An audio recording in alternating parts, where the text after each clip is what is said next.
வணக்கம். நம்ம ஆதிபகவன் யூடியூப் சேனலை லைக் பண்ணுங்க, ஷேர் பண்ணுங்க, சப்ஸ்கிரைப் பண்ணுங்க. அப்பப்போ மறக்காம கமெண்ட்ஸ் கொடுங்க. நன்றி. சமய தர்சனம். நல்லறம் போற்ற நல்வழியாம் அறம் கேட்டல். அறம் கேட்டு அறத்தில் நிற்க இணைய வழியில் இணைந்துள்ள நல்லற சான்றோர்கள் அனைவருக்கும் ஜெயந்தி ஜெயராஜனின் நற்றமிழ் வணக்கங்கள். நமது ஆதிபகவன் புலனக்குழுவில் ஒவ்வொரு வாரமும் அறிவை வளர்க்கும் கேள்வி பதில்களும், அறிவார்ந்த ஆய்வுரைகளும், தித்திக்கும் கவிதைகளும், திகட்டாத இலக்கிய உரைகளும், அருமருந்தாம் தத்துவ வகுப்புகளும் அரங்கேறி அனைவருக்கும் பயனளித்து வருவது யாவரும் அறிந்ததே. பல துறைகளில் சிறந்து விளங்கும் இப்புலன குழுவை உருவாக்கி பலரும் பயன்பெறும் நல்வாய்ப்பினை நல்கிய நம் வந்தை மகனார் இலக்கண செம்மல் புலவர் திரு கவிராசர் மகராசர் அவர்களை வருக வருகவென வரவேற்று மகிழ்கிறேன். ஆக்குவது ஏதெனின் அறத்தை ஆக்குக, போக்குவது ஏதெனின் வெகுளி போக்குக, நோக்குவது ஏதெனின் ஞானம் நோக்குக, காக்குவது ஏதெனின் விரதம் காக்கவே என்று மேருமந்திரம் கூறுகிறது. இந்த பொன்னான வரிகளுக்கு ஏற்ப அறத்தினை ஆக்கி வெகுளி போக்கி ஞானம் நோக்க நல்லறத்தோடு தத்துவ வகுப்புகளில் வாரந்தோறும் பயிற்றுவிக்கும் திரு பி ஜெயராஜன் சாஸ்திரியார் அவர்களை நல்லற உணர்வோடு வருக வருக என வரவேற்பதில் பெருமகிழ்ச்சி அடைகிறேன். திரு ஜெயராஜன் சாஸ்திரியார் MA BEd அவர்கள் கள்ளப்புலியூர் எனும் புனித கிராமத்தில் பிறந்தவர். தத்துவத்தில் மிகுந்த ஆர்வம் கொண்டவர். மத்திய அரசு பள்ளியில் ஆசிரியராக பணிபுரிபவர். மத்திய அரசின் சிறந்த ஆசிரியருக்கான விருது பெற்றவர். கற்றறிய வேண்டி கற்றிடுக மெய்ப்பொருளை, பற்றறுக்க வேண்டின் பற்றிடுக பற்றிலான். அப்படிப்பட்ட பற்றிலான் உரைத்த கற்றறிய வேண்டிய ஆகம பொருள், கற்றறிய வேண்டிய உண்மை நூலாம் சமண ஆகமங்களை அனைவரும் அறிந்து பயன்பெற பயிற்றுவித்து வருகிறார். தொடர்ந்து தத்துவ வகுப்பில் இந்த தொடர் தத்துவ வகுப்பின் 3வது வகுப்பு இப்பொழுது இனிதே நிறைவேற உள்ளது.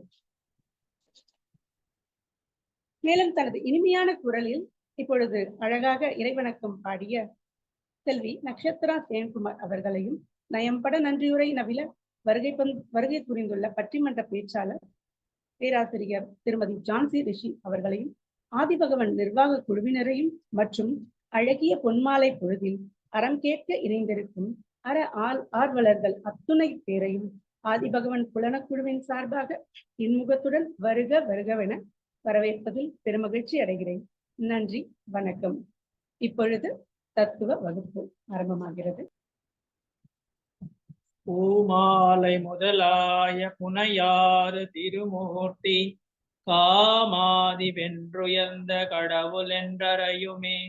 காமாதி வென்றுயர்ந்த கடவுள் என்றறைந்தாலும் கோமானின் திருவுருவம் கண்டுவப்பரறி.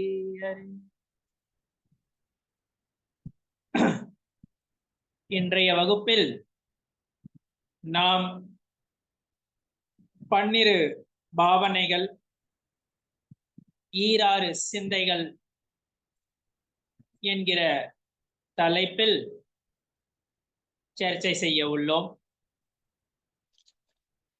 இந்த 12 பாவனைகளை, 6 சிந்தைகளை வடமொழியில் துவாதச அனுப்பிரேக்ஷை என்று குறிப்பிட்டிருக்கிறார்கள். வாரசாணுவேக்கா என்கிற நூல் எழுதப்பட்டிருக்கிறது ஆச்சாரியர்களால். அனுப்பிரேக்ஷை என்றால் ஒரு பொருளை பற்றி மீண்டும் மீண்டும் சிந்தித்தல், ஒரு பொருளை பற்றி ஆழ்ந்து சிந்தித்தல் என்பது ஆகும். ஒரு பொருளை பற்றி நாம் அறிவதற்காக சிந்தனை செய்கிறோம். அந்த அனுப்பிரேக்ஷையை தான் பாவனைகள் என்றும் சிந்தைகள் என்றும் நாம் குறிப்பிடுகிறோம். ஒரு பொருளை பற்றி மேன்மேலும் சிந்தனை செய்தல், ஆழ்ந்து சிந்தனை செய்தல், இந்த பாவனைகள் வைராக்கியத்திற்கு காரணமாக கூறப்படுகிறது. பஞ்ச கல்யாணக வைபவங்களை பார்க்கும் நீங்கள் பல மேடைகளில் நீலாஞ்சனையின் நடனத்தை பார்த்திருப்பீர்கள். நீலாஞ்சனையின் நடனத்தை பார்த்து நீலாஞ்சனையின் நடனம் அரங்கேறிக் கொண்டிருக்கும் பொழுதே அவள் மாய்ந்து விடுகிறாள். மற்றவர்களுக்கு அது புலன்படவில்லை என்றாலும் அவதி ஞானியான ரிஷபருக்கு, அரசர் ரிஷபருக்கு அது பொறி தட்டுகிறது. அவருக்கு உடனே வைராக்கியம் உண்டாகிறது. இப்படி அவருக்கு அந்த நீலாஞ்சனையின் நடனத்தை கண்டு அவருக்கு வைராக்கியம் பிறக்கிறது. துறவரம் ஏற்கிறார். பிறகு அவர் முனிவராகி தவம் இயற்றுகிறார். அவர் கேவல ஞானத்தையும் பெறுகிறார். அரஹந்த நிலையில் தீர்த்தங்கராக அற உபதேசம் செய்கிறார். பிறகு சித்தகதியில் இன்று சித்த உயிராக அவர் இருக்கிறார். அவரை நாம் வணங்குகிறோம். 24 தீர்த்தங்கரில் சில தீர்த்தங்கரில் சில நேரங்களில் ஆச்சரியமாக இருக்கும். ஒரு வெள்ளை முடியை கண்டு கூட வெள்ளை முடி இருக்கிறது என்று வைராக்கியம் ஏற்பட்டதாக பல கதைகளில் வருகின்றன. ஒரு வெள்ளை முடியை பார்த்துட்டு வைராக்கியம், நம்மளுக்கு எல்லாம் ஃபுல்லாவே வெள்ளையாயிடுச்சு, அப்படி இருந்தும் நம்மளுக்கு அந்த வைராக்கியம் ஏன் வரவில்லை? மின்னல் மின்னுவதை கண்டு வைராக்கியம் ஏற்பட்டதாக தீர்த்தங்கரர்களின் புராணங்களில் எல்லாம் நாம் படிக்கிறோம், நாம் அறிகிறோம்.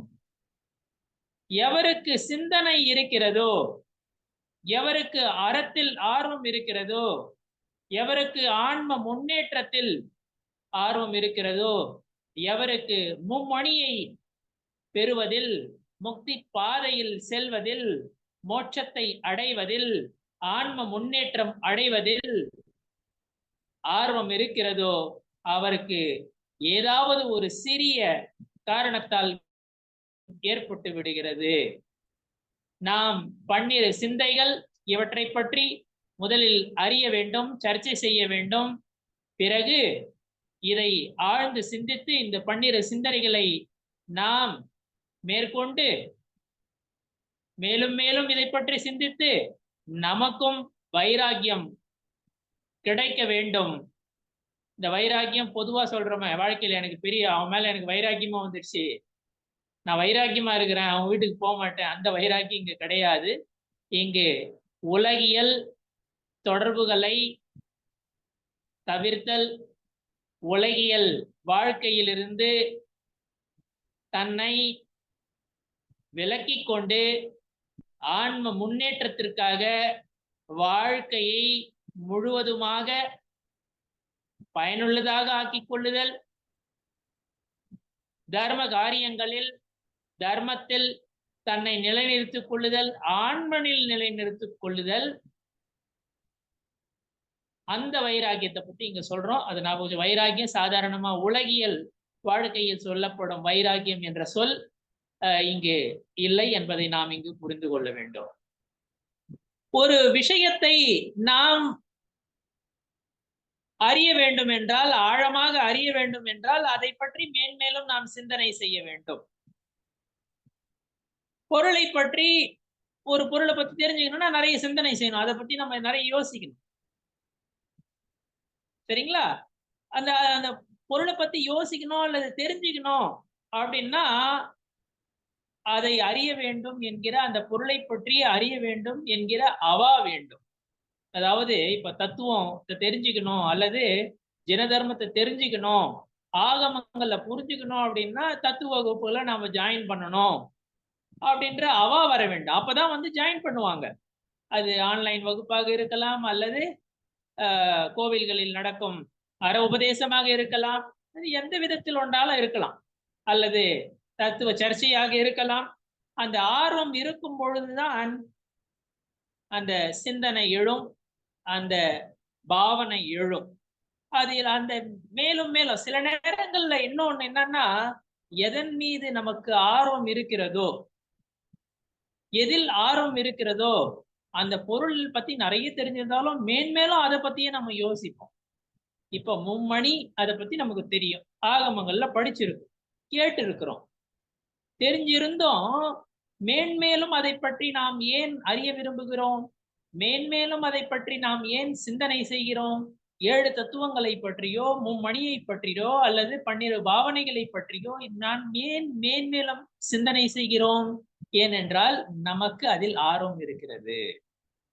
பிசிக்ஸ்ல இன்ட்ரெஸ்ட் இருக்கிறவன் பிசிக்ஸ் பத்தி இன்னும் ரொம்ப மேல அவங்க வந்து ரிசர்ச் பண்ணுவாங்க. டீப்பா ரிசர்ச்ல வந்து அவங்களுக்கு ரிசல்ட் கிடைச்சிட்டா கூட மேன்மேலும் அவங்க ரிசர்ச் பண்றாங்களா இல்லையா? அதே போலத்தான் யாருக்கு தத்துவத்தில் அந்த ஆர்வம் இருக்கிறதோ, ஆண்மனை அறிய வேண்டும், ஆண்மனில் ஒழுக வேண்டும், ஆண்மனில் நிலைக்க வேண்டும், ஆண்மனில் ஆழ வேண்டும் என்கிற ஆர்வம் யாருக்கு இருக்கிறதோ அவர்கள் ஆண்மனை பற்றி சிந்தனை செய்வார்கள். 12 பாவனைகளை பற்றி அனுதினம் அவர்கள் சிந்தனை செய்வார்கள். இன்னொன்னு என்ன பாத்தீங்கன்னா, இந்த சிந்தனைகள் இருக்கு பாருங்க, பாவனைகள், சிந்தைகள், இது வந்து தியானத்தினுடைய ஆரம்ப கட்ட நிலை என்றே கூறும். அனுப்பிரேக்ஷை என்று சொல்லப்படும் இந்த சிந்தைகள், பாவனைகள், இது வந்து ஞான வடிவமானது. ஞானத்தில் தான் சிந்தனை எழுகிறது. இன்னும் சொல்ல போனா ஆகமங்கள்ல சுவாத்தியாயத்தினுடைய 5 பிரிவுகளை எடுத்து சொல்லியிருக்காங்க. சுவாத்தியாயம்னா ஆகமங்களை ஓதுதல். அதுல ஆம்நாயன் அப்படின்ற ஒரு சுவாத்தியாயத்தினுடைய ஒரு பிரிவை கூறுகிறார்கள். மேன்மேலும் படித்ததை, ஆகமங்களில் படித்ததை பற்றி சிந்தனை செய்தல், அது ஆம்நாயன் எனும் சுவாத்தியாயமாக கருதப்படுகிறது. ஏன்னா நான் முதல் வகுப்பில் கூறியது போல, இங்கு ஆகமங்களில் இப்படி கூறியிருக்கிறார்கள், அதனால் நீ ஏற்றுக்கொள்வாயாக, அதை நீ ஏத்துக்கினே ஆகணும் அப்படின்னு எங்கேயும் ஜன தர்மத்துல சொல்லல. பொருளின் இயல்பை பற்றி ஆகமங்கள் இப்படி எடுத்துரைக்கின்றன. நீ உன் அறிவால் புரிந்து கொண்டு தெளிவு பெறுவாயாக. எத்தனை கேள்விகள் வேண்டுமானாலும் எழலாம், கேள்விகள் கேட்கலாம், தர்க்கம் செய்யலாம். அறிய வேண்டும் என்கிற அவாவோடு தர்க்கம், வாத விவாதம் கூட பண்ணலாம், டிபேட் கூட பண்ணலாம். ஆனா தற்பெருமைக்காக இருக்கக்கூடாது. அறிய வேண்டும் என்கிற அவாவோடு அது செய்யலாம், எந்த தவறும் அதில் கிடையாது. அப்பதான் அந்த சம்பந்தபத்திரர் மாதிரி அந்த நற்காட்சி கிடைக்க பெறும். நம்பிக்கை எப்பொழுதுதான் நிலை பெறும். சிந்தனை நாமே வந்து யாருன்னு சொல்லன்ற ஆகமத்துல ஆச்சாரியர் எல்லாம் சொல்லியிருக்கிறாங்க, அதனால அதை அப்படியே ஏத்துக்கணும் அப்படின்றது இல்ல. நாம் பரீட்சித்து பார்த்து, அது பரீட்சிக்கிறது எப்போ வரும்? நாம் சிந்தனை செய்தால்தான் பரீட்சிக்க முடியும். சரியா தவறா, யார் உண்மையான தேவன், எது உண்மையான நூல், யார் உண்மையானவர்கள் என்று எப்படி நாம் புரிந்து கொள்ள முடியும்? சிந்தனை செய்தால்தான், ஆழ்ந்து சிந்தித்தால்தான், பரீட்சித்து பார்த்தால்தான் நம்மால் அறிய முடியும். அனுப்பிரேக்ஷை வந்து ஞான வடிவமானது. அதுவே வந்து இன்னும் மேல மேல போக அது தியான நிலையில இருக்கு. அந்த தியான நிலையிலிருந்து தவநிலை தான் நிர்ஜரைக்கு காரணம். வினை அகலுதல், வினையை வந்து போக்குதல் அதற்கு காரணமாக அமைகிறது. அதனால வைராக்கியத்திற்கும் காரணமாக அமைகிறது, தியானத்திற்கும் காரணமாக அமைகிறது. இப்படி நாம் 12 பாவனைகளை பற்றி நாம் சிந்தனை செய்ய வேண்டும். வைராக்கியத்துடன் கூடிய தத்துவ சிந்தனையும் இதுல இருக்கிறது. அது நான் ஒவ்வொரு பாவனை பத்தி பேசும்போது நான் சொல்றேன். இதுல முதல் 6 பாவனைகள் இருக்கு பாருங்க, நான் ஒன்னொன்னா டிஸ்கஸ் பண்ணிட்டு வரேன். அது வந்து முதல்ல வந்து பிற பொருட்களிலிருந்து, புறத்திலிருந்து, பிற பொருட்களிலிருந்து தன்னை விலக்கி கொள்வது. முதல்ல ஆன்மா நான் பிற பொருளுடன் சம்பந்தப்பட்டவன் கிடையாது, பிற பொருளுடன் எந்த சம்பந்தமும் கிடையாது. உடல், உற்றார், உறவினர், வீடு, மாடு, தோட்டம், துறவு, செல்வம், இவற்றிலிருந்து நான் வேறுபட்டவன். நான் ஆன்ம பொருள், ஆன்மாதான் நான். முதல்ல வந்து பிற பொருட்களிலிருந்து தன்னை விலக்குவதற்கு வழிவகை எதுல வந்து அந்த பாவனைகள் எதுல இருக்கு? முதல் 6 பாவனைகள். மற்ற பொருளுக்கு எனக்கும் எதுவும் சம்பந்தம் கிடையாது. முதல்ல பிற பொருட்கள் இருந்து விலகிக்கணும். இப்ப நீங்க இந்த லேண்ட் ரெஜிஸ்ட்ரேஷன் எல்லாம் பண்ணாங்கன்னா இந்த ஜக்குபந்தி அப்படின்னு ஒண்ணு சொல்லுவாங்கன்னு நினைக்கிறேன். அதுல என்னன்னா, நீங்க ஒரு பிளாட் வாங்குறீங்க, ஒரு இடம் வாங்குறீங்க அப்படின்னா 4 பக்கமும் யாருது பிளாட் இருக்குது அந்த மேப்ல அதையும் போடுவாங்க. அது போட்டுதான் ரெஜிஸ்டர் பண்ணுவாங்க. சரிங்களா? ஏன்? மற்றவங்க நீங்க லேண்ட் வாங்குறீங்க, நீங்க வந்து ஒரு பிளாட் வாங்குறீங்க, மற்றவங்க அது பக்கத்துல இருக்கிறது ஏன் அதுல மார்க் பண்ணணும்? மேப்ல ஏன் அதை ஏன் கொண்டு வரணும்? ஏனென்றால் அதுல அது ஷெட்யூல் ஆஃப் ப்ராப்பர்ட்டி. ஓகே, கரெக்டா அவங்க இதுல சொல்றாங்க. ஸோ அது ஏன் போடணும்? அந்த ஷெட்யூல் ஆஃப் ப்ராப்பர்ட்டி ஏன் அது போடணும்? மற்றவங்களுடைய அது பக்கத்துல இருக்கவங்க பேர் என்ன? இவங்க மனைக்கு இந்த பக்கம் மேற்கு பக்கம், அவங்க மனைக்கு கிழக்கு பக்கம் அப்படின்லாம் ஏன் எழுதுறாங்க? இந்த பக்கம் இத்தனை அடி அப்படின்லாம் ஏன் எழுதுறாங்க? ஏனென்றால் நீங்க வாங்குறீங்க பாருங்க இடம், அது உங்களுது, உங்க பேர்ல ரெஜிஸ்டர் ஆக போகுது. பக்கத்து மனையெல்லாம் உங்களுது கிடையாது, அது மற்றவங்களுது. முதல்ல வந்து மற்ற மனையில இருந்து இந்த மனையை வந்து தனியா உங்களுக்கு காமிக்கணும்ல. மேப்ல வந்து மற்ற அதை மட்டும் ஏன் அந்த கலர் பண்ணியோ அல்லது இது பண்ணியோ ஸ்கெட்ச்ல வந்து ஹைலைட் பண்ணி அந்த எதை வந்து பதிவு செய்ய போறாங்களோ அதை வந்து ஹைலைட் பண்ணி ஏன் காமிக்கிறாங்க? இதுதான், இது பக்கத்துல இதெல்லாம் இருக்குது, இந்த மனை பதிவு பண்ற போறது இவர் பேர்ல பதிவு பண்ற மனை இதுதான், பக்கத்துல இருக்கிறதெல்லாம் கிடையாது, பக்கத்துல இதெல்லாம் இருக்குது ஆனா அது இவரது கிடையாது. அதே போலதான் உடல், உற்றார், உறவினர், சொந்தம், பந்தம், வீடு, வாசல், துறவு, தோட்டம் இதெல்லாம் நான் கிடையாது. ஆன்மா முதல்ல பிற பொருட்கள்ல இருந்து ஆன்மாவை விலக்கி கொள்ளுதல், அது நான் கிடையாது அப்படின்ற ஒரு அந்த எண்ணம் வரணும், எண்ணம் எழ வேண்டும், சிந்தனை எழ வேண்டும் முதல்ல. அதன் பிறகு என்ன பண்ணணும்? கடைசி யார் இருக்கு பாருங்க, அது வந்து தத்துவ சிந்தனை, அது உள்நோக்கிய சிந்தனை. அதுலயும் நான் கடைசியில ஒரு சில கருத்துக்களை நான் பதிவு செய்ய விரும்புறேன், அது கடைசியில நான் சொல்றேன். அது வந்து உள்நோக்கிய சிந்தனை, ஆன்மனை பற்றிய சிந்தனை. ஆன்மாவுல வந்து என்ன நடக்குது, என்ன எப்படி நெருஜரை நடக்குது, எப்படி மோட்சத்தை பெறலாம், அதை பற்றிய சிந்தனை கடைசி 6 சிந்தனைகள். அதை பற்றி பேசலாம். பாவனைகளை வந்து 12 பாவனைகள் இருக்கு பாருங்க, இதை சம்வரைக்கு காரணமாக கூறுகிறார்கள். சம்வரை என்றால் வினை வருதல் தடைபடுது. உமா சுவாமி ஆச்சாரியர் அவர்கள் மோட்ச சாஸ்திரத்தில் அனுப்பிரேக்ஷை எனும் பாவனைகளை, அனுப்பிரேக்ஷை என்றால் பாவனைகள், அதுதான் அனுப்பிரேக்ஷன் வடமொழியில குறிப்பிடுறாங்க. சிந்தைகள்னு சொல்லலாம், பாவனைகள்னு சொல்லலாம், அனுப்பிரேக்ஷைன்னு சொல்லலாம். இப்படி இங்க சொல்லியிருக்கிறாங்க. இந்த பாவனைகள் வந்து சம்வரைக்கு காரணமாக கூறப்படுகிறது. இவை வைராகியத்தையும் ஏற்படுத்துகின்றன. எப்படி ஒரு அன்னை, ஒரு தாய் குழந்தையை ஈன்றெடுக்கிறாளோ அதேபோல் இந்த 12 பாவனைகளால் வைராகியம் பிறக்கிறது. அன்னைக்கு எப்படி குழந்தை பிறக்குதோ அதே போல இந்த 12 பாவனைகளால வைராகியம் பிறகு.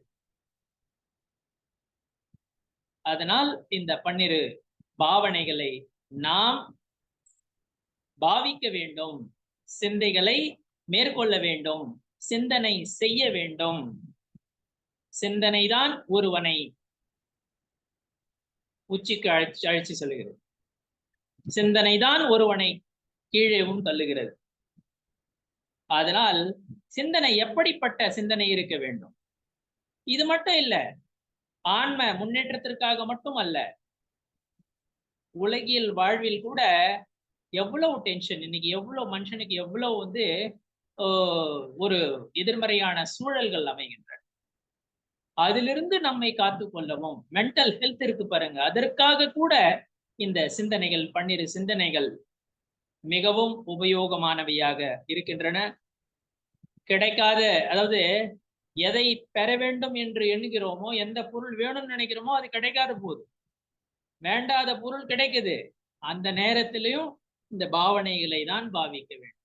அங்க வந்து ரொம்ப டென்ஷன் ஆகக்கூடாது, ரொம்ப துன்பத்திலையும் சோகத்திலையும் ஆழ்ந்து விடக்கூடாது. இப்படி உலகியல் வாழ்க்கைக்கு கூட இந்த 12 பாவனைகள் மிகவும் உபயோகமானவையாக இருக்கின்றன. எதிர்மறையான சூழல்களிலும் வாழ்க்கையில எத்தனையோ இன்னல்களை அனைவரும் சந்திக்க நேரிடு. தர்மத்தில் ஈடுபாடு கொண்டவர்கள் கூட, ஏன் தர்மத்தில் ஈடுபாடு இருக்கிறவங்க வீட்டுல எந்த மரணமும் நிகழ்வதில்லையா என்ன? மரணம் எல்லா இடத்துலயும் நிகழுது, எல்லார் வீட்டிலையும் நிகழுது. அதை யாரையாவது நம்மளால தடுக்க முடியுமா? அப்படிப்பட்ட நேரங்களில் கூட இந்த 12 பாவனைகள் பாவிப்பதனால்தான் நமக்கு மன அமைதி கிடைக்கும், சமதா பாவனை கிடைக்கும். ஈராறு சிந்தை இதுதான் நமக்கு மன அமைதியை கொடுக்கும். அப்படிப்பட்ட நேரங்களில் கூட விஷய கஷாயங்களிலிருந்து நம்மை விலக்கிக் கொள்ள, புலனின்பங்களிலிருந்து நம்மை விலக்கிக் கொள்ள, அதுலயே மூழ்கிடக்கூடாது. அதிலிருந்து விலக்கிக் கொள்வதற்கு கூட, புலன்களிலிருந்து விலகி இருப்பதற்கு கூட இந்த 12 பாவனைகள் தான் நமக்கு துணை நிற்கின்றன. வாழ்க்கையின் மீது அதிக மோகம், அதீத மோகம் இருக்கக்கூடாது. ரொம்ப அதிகமான மோகம் இருக்கக்கூடாது. அதே போல மரணத்தின் மீது ரொம்ப அதிகம் பயமும் இருக்கக்கூடாது. இது எப்படி வரும்? இப்படிப்பட்ட சிந்தனை எப்ப வரும்? இந்த 12 சிந்தைகளை மனதில் கொள்வதால் தான் அது வரும் அப்படின்றத நம்ம இங்க புரிஞ்சுக்கணும். மனம் இருக்கு பாருங்க, மனதை வந்து கட்டுக்குள் கொண்டு வர்றது அவ்வளவு ஈஸியான வேலை கிடையாது. இந்த சிந்தனைகள் இருந்தால்தான், இந்த பாவனைகள் இருந்தால்தான், 12 பாவனைகள் நம்முடன் இருந்தால்தான், நம்மில் இருந்தால்தான், அந்த பாவனைகளை பாவிக்கிறதுனாலதான் மனதை நம்மால் கண்ட்ரோல் பண்ண முடியும். மனம் எனும் குரங்குன்னு சொல்றாங்க பாருங்க. எப்படிப்பட்ட சூழ்நிலைகள், எப்படிப்பட்ட அதாவது மனித பிறவி கிடைச்சிருக்கு. அப்படி இருந்தும் அறச்சூழல் அமைய பெறுவது அவ்வளவு சுலபமான காரியம் கிடையாது. தீய பழக்க வழக்கங்கள் இருக்கிற ஒரு சூழல்ல போய் ஒருத்தன் விழறான்னு வச்சுங்க, அங்கிருந்து அவனை தற்காத்து கொள்ள, பாதுகாத்து கொள்ள இப்படிப்பட்ட இந்த 12 பாவனைகள் இதுதான் துணை நிற்கும். என்ன அதாவது இதுல என்ன சொல்றாங்கன்னா, நீங்க சிந்தனை செய்யுங்க அப்படின்றாங்க. சிந்தனைன்னு எதை பத்தி சிந்தனை சொல்றாங்க? தீயவற்றை பற்றி கிடையாது. நல்ல பழக்கங்கள், நல்ல சிந்தனைகள், கெட்ட சிந்தனைகள்ல இருந்து விலகி இருக்க வேண்டும். எப்படிப்பட்ட அனுப்பிரேட்சை இருக்க வேண்டும்? ஏன் கெட்டதை கூட தியானிக்கிறாங்கன்னா என்ன அர்த்தம்? கெட்டதையே நினைச்சுன்னு இருக்கிறான். அது அனுப்பிரேட்சை ஆகாது, அது பாவனை ஆகாது. அறத்தை பற்றி சர்ச்சை செய்தல், அறத்தை பற்றி சிந்தனை செய்தல், ஆன்ம முன்னேற்றத்திற்காக சிந்தனை செய்தல், அதுதான் அனுப்பிரேட்சை ஆகும், அதுதான் பாவனை ஆகும். எதனால ஆன்மா பாழடைஞ்சு போதோ, மேலும் சம்சார சுழற்சியில அதிகமா தள்ளப்படுகிறதோ, அது அப்படிப்பட்டது பாவனை கிடையாது. உண்மையான பாவனை அப்படின்னா அதனால முக்தி கிடைக்க பெறணும், மும்மணிகள் கிடைக்க பெறணும். அப்பதான் அது உண்மையான பாவனை என்பதை நாம் புரிந்து கொள்ள வேண்டும். இத இப்படி இங்க சொல்லியிருக்கிறாங்க. அடுத்ததாக நம்ம நன்மையும் தீமையும் பகுத்து உணரணும். சிந்தனை செய்யறதுனால நன்மையும் தீமையும் பகுத்து உணரணும். இது ஆன்மாவுக்கு தீமை விளைவிக்க கூடியது. அதிகம் புலனின்பங்கள்ல விழுந்து போறது. அந்த நாங்க சின்ன வயசுல சொல்ல நிறைய இடங்கள்ல அந்த படம் இருக்கும். இப்போ கூட 1-2 பெயிண்டிங் அங்கங்க இருக்கும். ஒருத்தன் அந்த மரக்கலையை பிடிச்சி தொங்குறான், அது முடிஞ்சுன்னு உழப்போகுது, அந்த யானை அந்த மரத்தை ஆட்டுது, அங்க தேன் கூடுல இருந்து தேன் சொட்டுது, கீழே பாம்புகள்லாம் இருக்குது. அது பாருங்க, இந்த படம் மூலமா எல்லா கோயிலையும் இந்த படம் இருந்தது. இப்ப கூட ஒரு சில இடங்கள்ல பெயிண்டிங் இருக்குது, நான் பாக்குறேன். அந்த நேரத்துல கூட அந்த ஜீவன் அந்த தேன் சொட்டுது பாருங்க, அந்த தேன் கூடுல இருந்து தேன் சொட்டுது பாருங்க, மரத்துல இருந்து மரணம் வந்துடுச்சு. சோ இப்படி மரணம் வந்த நேரத்தில் கூட அவனுக்கு அந்த 12 பாவனைகள் இல்ல, அதை பாவிக்கல, அது அந்த அனுப்பிரேட்சை இல்ல, அந்த சிந்தனை இல்ல, தர்ம சிந்தனை கிடையாது. அந்த தேன் சொட்டுதே அதை குடிக்கலாமா அப்படின்ற அந்த சம்சார பாவனை. சரிங்களா? இப்படி அத அவன் அந்த சுவைக்கிறதுல தான் இருக்கிறான். புலனின்பத்தை பெறதெல்லாம் இருக்கலாம். அங்க மரத்தை ஆட்டுது, யானை புடிச்சு ஆட்டுது, மரக்கெல்லாம் முறிஞ்சு உழப்போகுது, கீழே பாம்பு இருக்குது. அந்த நேரத்துல கூட அவனுக்கு வைராக்கியம் ஏற்படல, அல்லது சிந்தனை தர்ம சிந்தனை வரல பாருங்க. அந்த புலனின்பம் தான் மேலோங்குது பாருங்க. அப்படிப்பட்ட ஒரு சூழல்ல கூட பாருங்க. அப்படின்னா என்ன அர்த்தம்? வாழ்க்கை பூரா பாவனைகளை பாவிக்கல, அனுப்பிரேட்சை இல்ல அப்படின்றதுதான் பொருள். மரண நேரத்துல திடீர்னு வந்துருமா அற சிந்தனை வந்துருமா? இல்ல வயசானதுக்கு அப்புறம் அற சிந்தனை பண்ணிக்கலாம், இப்போ என்ஜாய் பண்ற நாள். எப்படி புண்ணிய உதயத்தால எந்த சொத்து சுகம் கிடைச்சிருக்கோ அதை எல்லாரும் அனுபவிக்கும். ஆனால் அந்த நேரத்திலும் அற சிந்தனையிலிருந்து விலகும். சாப்பிடாம இருக்க முடியாது, துணிமணி உடுத்திக்காம இருக்க முடியாது, தொழில் செய்யாம இருக்க முடியாது, வேலைக்கு போகாம இருக்க முடியாது. இதெல்லாம் உலகியல் வாழ்க்கையின் நிதர்சனமான உண்மை. இருப்பினும் இத்துடன் அற சிந்தனையை நம்மால் மேற்கொள்ள முடியாதா? அது எங்கு துவங்க வேண்டும்? முதுமையிலா துவங்க வேண்டும் அந்த அற சிந்தனை. முதுமையில வராது திடீர்னு. இளமையிலிருந்து வந்தாதான் அது முதுமை வரலாம் அந்த சிந்தனை ஆழமானதா மாறும். இப்படி அந்த மனத்துக்கண் மாசு இளநாதல் அது வரணும். அந்த சிந்தனைனால அது வரணும். பாவனைகளை பாவிக்கிறதுனால இந்த மாசு போகணும், விலகணும். இப்படி மன தூய்மை இருக்கணும் அப்படின்னா அறசூழல நாம் இருக்கணும். மனம்தான் ஆன்மீக வாழ்வின் உற்ற துணைவன். அதனால் அந்த மனதில் நாம் எப்பொழுதும் இந்த பாவனைகளை பாவிக்க வேண்டும். முதலாவதாக கூறப்பட்டுள்ள அனித்திய பாவனை, நிலையாமை எனும் அனித்திய பாவனை. இந்த வாழ்க்கையை நீர் குமிழி என்றும், வானவில் என்றும், மின்னல் போன்றது என்றும், அல்லது வைகரை பொழுது போன்றது என்றும், அந்தி மாலை பொழுது போன்றது என்றும் ஆகமங்கள் குறிப்பிட்டு கூறுகின்றன. எப்படி நீர் குமிழி ஒரு fraction of second இருக்குது நீர்க்குமிழி, அதுக்கப்புறம் அடுத்த செகண்ட் அது இல்லை. வானவில் தோன்றுகிறது, உடனே மறைந்து விடுகிறது, சில நிமிடங்களில் அது மறைந்து விடுகிறது. மின்னல் தோன்றுகிறது, அது மறைந்து விடுகிறது. வைகரை பொழுது காலை, அதாவது சூரியன் உதிக்கும் நேரம், அது எவ்வளவு நேரம் இருக்கும்? அந்த சன் ரைஸ் டைம் எவ்வளவு? Maximum 30 minutes around. அதே போல அந்தி பொழுது சூரியன் மறையும் நேரம் இருக்கு பாருங்க, அது எவ்வளவு? கொஞ்ச நேரம் தான் அந்த அந்தி பொழுதோ அல்லது வைகரை பொழுதோ. அதே போல்தான் நம் வாழ்க்கையும் நிலையற்றதாக இருக்கிறது. நீர்க்குமிழி போன்று, வானவில் போன்று, மின்னல் போன்று, வைகரை பொழுது போன்று, அந்தி பொழுது போன்று நம் வாழ்க்கை நிலையற்றதாக இருக்கிறது. ஆகமங்களில் யாக்கை நிலையாமை, இளமை நிலையாமை, செல்வம் நிலையாமை பற்றி ஆச்சாரியர்கள் எடுத்துரைத்திருக்கிறார்கள். அதை பற்றிய சிந்தனை இருக்க வேண்டும்.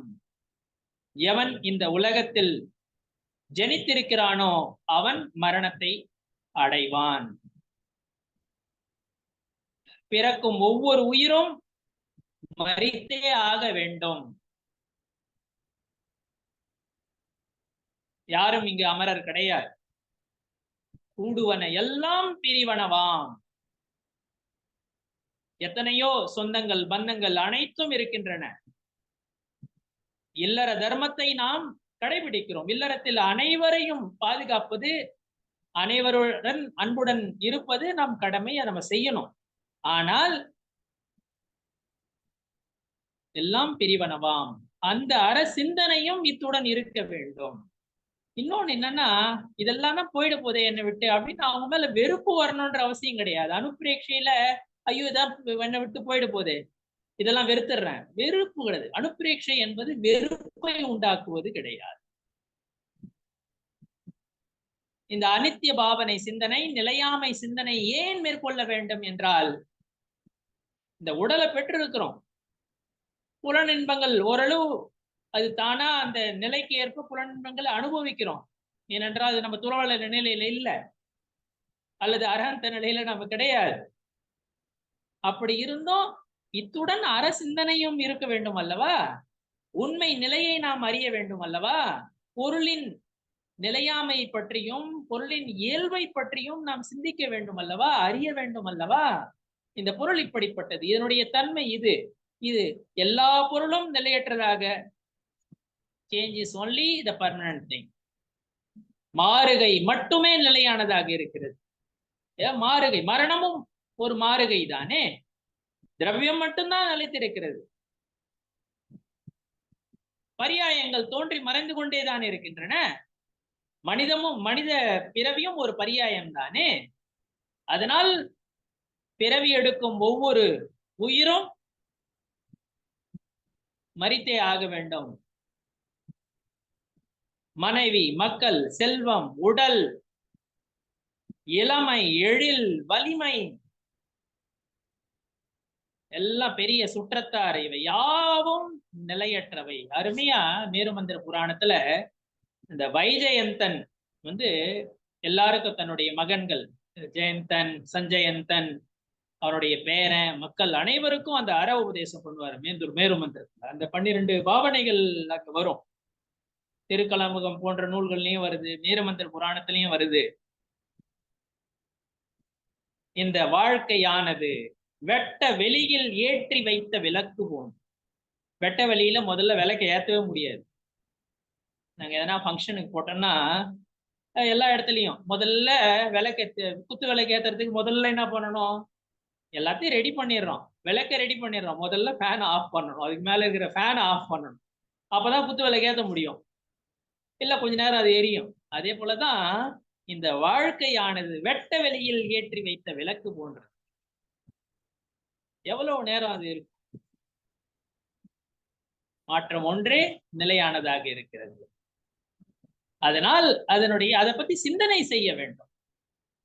ஏன் சிந்தனை செய்து ஆண்மனில் ஒழுக வேண்டும், அறத்தின் பால் நாட்டம் வர வேண்டும், அறத்தை அறிய ஆர்வம் எழ வேண்டும்.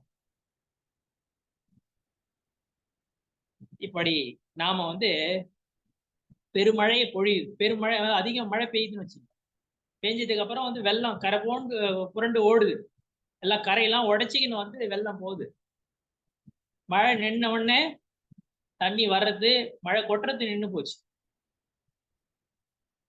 ஆனா எல்லா செல்வமும் போயிடுச்சு, அந்த வெள்ளத்துல எல்லாம் அடிச்சுன்னு போயிடுச்சு. அதே போலதான் நாம் வாழ்க்கையை வாழ்கிறோம்.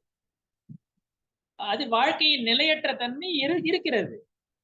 எப்பொழுது கர்ம வினை தன் பலனை கொடுக்கிறதோ அப்ப ஒரு சில பொருட்களை, எல்லா பொருட்களையும் அல்லது எல்லா செல்வத்தையும் இழக்க நேரிடும். யாருக்கு வினை பலன், வினை பயன் எப்ப என்ன கிடைக்கும் போது நமக்கு தெரியுமா? நம்மை போன்ற சத்மஸ்தர்களுக்கு நமக்கு தெரியாது. நாம் கர்வம் கொள்கிறோம், எவ்வளவு அழகாக இருக்கிறேன், இவ்வளவு பெரிய ஞானியாக இருக்கிறேன், நான் பேசினா எல்லாரும் என்னை பாராட்டுவாங்க, அல்லது நான் இவ்வளவு அழகா இருக்கிறேன். அப்படிப்பட்ட கர்வம் எதற்கு? இதெல்லாம் தான் ஆகமங்கள் எடுத்துரைக்கின்றன. இவையெல்லாம் இந்த சிந்தனைகள் தான் நற்காட்சிக்கு வித்தாகவும் அமைகின்றன என்பதை நாம் இங்கு புரிந்து கொள்ள வேண்டும். உலகத்துல எல்லாமே மாறுதலுக்கு உட்பட்டவை. எல்லா பொருள்களும் தோற்றும் மற்றும் கேடுமாகிய அந்த எதிர்மறை பண்புகள் எல்லா பொருள்களிலும் இருக்கிறது. இப்படி இருக்க வேண்டும். உடல் பிறக்கும் போதே கூட நோயுடன் பிறக்கிறது. அது நான் முதல்ல கூட உங்களுக்கு சொன்னேன்னு நினைக்கிறேன். மகாபாரதத்தில் யட்சன் அந்த எல்லாருக்கும் பஞ்ச பாண்டவர்களுக்கு தண்ணி தாகம். முதல்ல சகாதேவன் போவான். போயிட்டு அந்த குளத்துல தண்ணி குடிக்கலான்னு பார்த்தா, தண்ணி குடிக்கலான்ட்டு கையில தண்ணி எடுப்பான், 2 கையும் எடுப்பான், 2 கையிலையும் தண்ணி எடுத்து குடிக்க போகும்போது யட்சனுடைய வாய்ஸ் மட்டும் ஒரு யட்சனை பார்க்க முடியாது. இது என் குளம், முதல்ல என் கேள்விக்கு பதில் சொல்லு, அதுக்கப்புறம் தண்ணி குடிக்கணும். அவன் முதல்ல தண்ணி குடிக்கிறேன் தாகம் எடுக்குதுன்னு குடிப்பான். யட்சனுடைய பவரால அவன் மயங்கி விழுந்துருவான். இது போல 4 சகோதரர்களும் விழுந்துருவாங்க. முதல்ல தண்ணி குடிக்கிறேன், அப்புறம் கேள்விக்கு பதில் சொல்றேன்னு விழுந்துருவாங்க. ஆனா தர்மராஜர் வருவார். தர்மராஜர் அவருக்கு யட்சன் சொல்லுவான், முதல்ல ஏன் குளம், நீ முதல்ல கேள்விக்கு பதில் சொல்லு, அதுக்கப்புறம் தண்ணி கொடுனா ஓகே கேள்வி கேளுங்க அப்படின்னா அதுல ஒரு கேள்வி வரும். இந்த உலகத்தில் பெரிய ஆச்சரியம் எது என்று யுதிஷ்டிரர் கேட்பார், அதாவது தர்மரை கேட்பார், யட்சன் கேட்பார். அதற்கு அவர் என்ன பதில் சொல்கிறார் என்றால், ஒவ்வொரு நாளும் எத்தனையோ பேர் மரணிக்கிறார்கள், இருந்தாலும் ஒவ்வொருவரும் நான் இன்னும் பல காலம் வாழ்வேன் என்று நினைக்கிறார்கள். இதுதான் மிகப்பெரிய ஆச்சரியம் என்று அங்கு தர்மர் யட்சனுக்கு பதிலளிப்பார். நிலையாமையை அறியாததன் காரணத்தினால், நாம எல்லாம் மோகத்தின் காரணத்தினால், உடல் மீது இருக்கும் மோகத்தின் காரணத்தினால் ஒவ்வொரு உயிரும் இப்படி நினைக்குது. இதுதான் மிகப்பெரிய ஆச்சரியம். எல்லா செயல்பாடுகளும் பார்த்தா சொல்றோம், அதாவது சொல்றாங்களோ இல்லையோ, செயல்பாடுகள் பார்க்கும்போது இப்படி இருக்குது, மரணம் வரவே போறது இல்லை அப்படின்னு தான் செயல்பாடுகள் இருக்கு.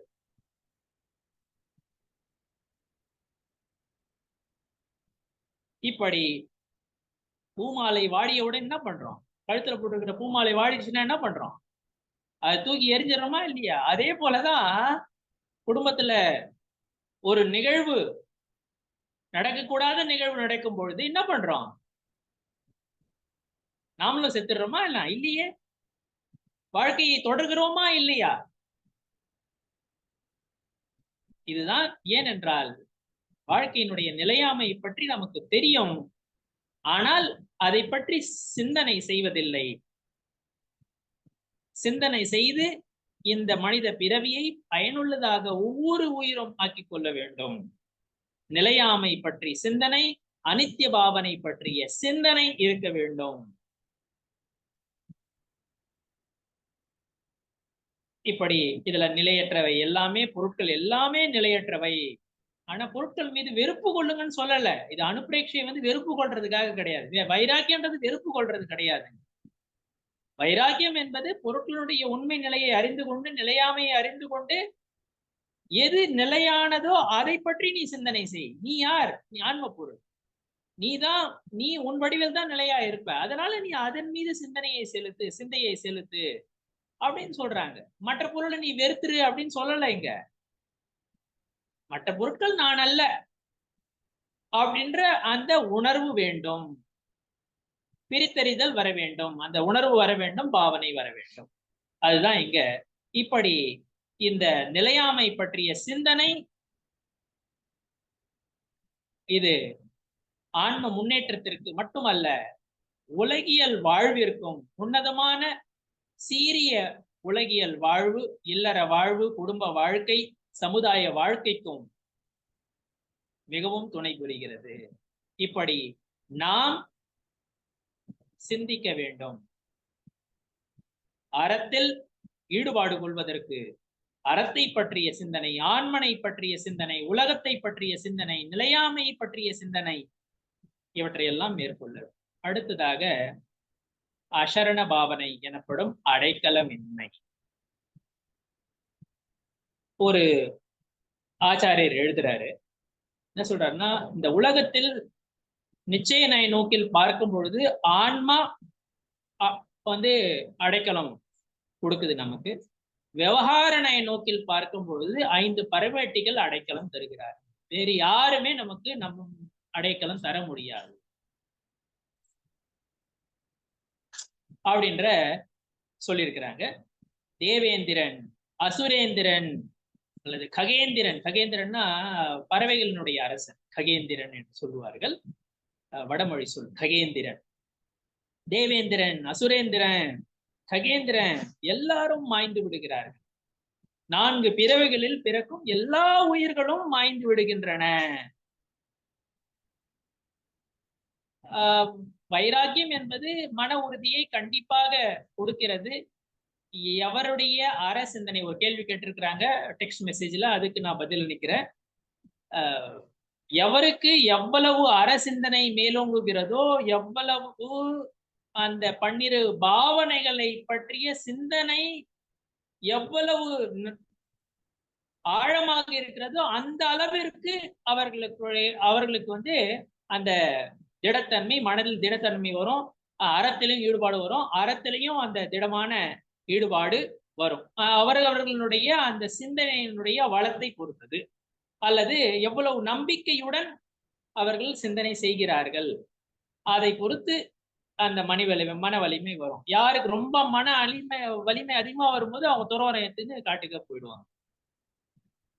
அப்புறம் முனிவர்களையும் கடுந்தவம் பண்ணுவாங்க. முனிவர்களுக்கும் அந்த அனுப்பிரேட்சையை சொல்லியிருக்கிறாங்க. ஆரம்ப கட்ட நிலையில அற சிந்தனை செய்ய தொடங்குவாங்க. முதல்லயே மன வலிமை வராது. சிந்தனை செய்ய செய்யதான் இந்த பன்னிரு சிந்தனைகளை பற்றி அதிக அதிக யோசிக்க போதுதான் அந்த ஆழமான ஈடுபாடு, அறத்தில் ஈடுபாடு அல்லது ஆன்ம ஆழுதல், அந்த மன வலிமை, அதாவது அற ஈடுபாடுக்கான அந்த மன வலிமை கொஞ்சம் கொஞ்சமா தான் வரும். பர்சன் பை பர்சன் கொஞ்சம் கொஞ்சமா வந்து அது மேல் நோக்கி போகும். அதாவது புலி வந்து புலிக்கு ரொம்ப பசிக்குது. அந்த பசியோடு இருக்கிற புலியிலிருந்து மான் குட்டி எவ்வளவு நாள் தப்ப முடியும், அல்லது சிங்கத்திலிருந்து மான் எவ்வளவு நாள் தப்ப முடியும்? அதே போன்றுதான் இந்த உலகத்தில் யாவராலும் நமக்கு வந்து அடைக்கலம் தர முடியாது. யாரும் சரணம் கிடையாது. ஒண்ணு ஆன்மா சரணம், இல்லை என்றால் 5 பரமெட்டிகள் சரணம் கொடுக்கக்கூடியவர்கள், அடைக்கலம் கொடுக்கக்கூடிய. அடைக்கலம் தருவதற்கான அந்த யோகியதை யாருக்கும் கிடையாது என்பதை நாம் இங்கு புரிந்து கொள்ள வேண்டும். ஏன்னா எல்லாருமே வந்து மாய்ந்து விடுகிறார்கள். மந்திரத்தை படிக்கிறாங்க, கையில மணி கட்டிக்கிறாங்க, ஏதோ குங்குமத்தை வச்சுக்கிறாங்க அல்லது விபூதியை வச்சுக்கிறாங்க. இதெல்லாம் நம்மளை காப்பாத்து. பரிகாரம் பண்றாங்க, இதெல்லாம் மித்தியாத்துவம். வியாபாரமா வேற ஆக்கி இருக்கிறாங்கல்ல, இதெல்லாம் மித்தியாத்துவத்தை தவிர வேற எதுவும் கிடையாது. இதனால் நாம் நம்மை காப்பாற்றிக் கொள்ள முடியுமா? அல்லது மரணத்திலிருந்து, நோயிலிருந்து நம்மை நாம் காத்துக்கொள்ள முடியுமா? மந்திரத்தாலோ அல்லது விபூதியாலோ அல்லது வேற எந்த யந்திரம், மந்திரம், தந்திரம் இதெல்லாம் நம்மை காக்குமா? யாரும் நம்ம காக்க முடியாது அப்படின்றத இங்க சொல்றாங்க. அடுத்ததாக மூன்றாவது, இதுதான் வந்து யாருமே வந்து அடைக்கலம் கிடையாது என்பதை இங்க சொல்லியிருக்கிறாங்க. அடுத்ததாக சம்சார பாவனை என்கிற பிறவி சுழற்சி பாவனை. சம்சாரம் வந்து துன்பமயமானது. இங்க எங்குமே வந்து சம்சாரத்துல இன்பம் கிடையாது. இன்பம் போல தோன்றும் நிலையற்ற இன்பம், புலனின்பம். நான் ஏற்கனவே ஒரு முறை சொன்னேன், பிரவச்சன சாரத்துல சொல்லியிருக்காங்க, சபரம் பாதா செய்யும். இந்த இன்பம் சம்சாரத்தில் கிடைக்கும் இன்பமானது, பிறவி சுழற்சியில் கிடைக்கும் இன்பமானது, அல்ப இன்பமானது பிற பொருளால் கிடைக்க பெறுகிறது. துணியா இருக்கட்டும், மணியா இருக்கட்டும், உணவா இருக்கட்டும், தானியமா இருக்கட்டும், செல்வமா இருக்கட்டும்.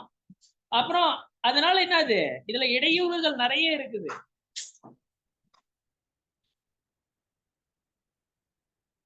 அதாவது இளமை இருக்கும்போது செல்வ செழிப்பு இல்லை, சாப்பிட முடியல. செல்வ செழிப்பு வந்துடுச்சு, ஆனா இளமை இல்லை, அதனால சாப்பிட முடியல. அப்படின்னா எப்பவுமே சாப்பிட முடியல, அதுதான் உண்மை. பல்லு நல்லா இருந்த போது எதுவும் சாப்பிடறதுக்கு கிடைக்கல, எல்லாம் கிடைச்சது, பல்லு போயிடுச்சு. இதுதான் உண்மை நிலை. அத இங்க சொல்றாங்க.